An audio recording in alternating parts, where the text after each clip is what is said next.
Okay, now that you know how to learn the article, let's take a look at how to use them. So we focus on two kinds of articles, which we call the definite ones, der, das, die, and all the others. The in English, and ein, eine, later on einem, eines, einer, which you translate in English with a. Let's take a look at 4 examples. The first example, I see a man. If you say that in English, the same counts for German. Ich sehe einen Mann. That means it's just any man. It's not a specific man. You don't know him. He doesn't have a name, or at least you don't know the name. The same applies here. The second example, der Mann ist gut aussehend. The man is good looking.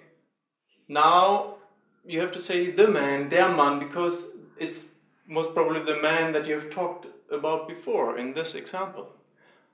Otherwise, you would say ein Mann ist gut aussehend, a man is good looking. The same, it's just any man that is good looking.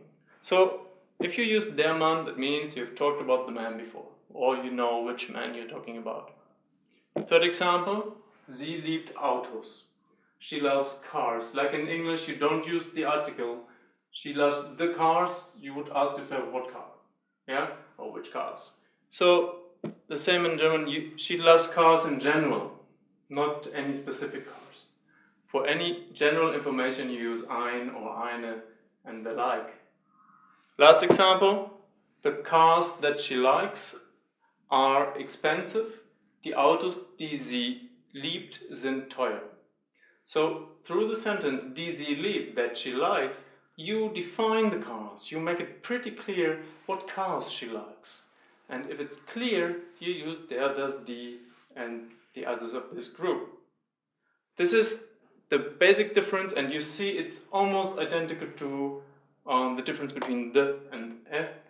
And now let's take a deeper look at this kind. There's a few more situations where you don't even use an article, which makes this even easier.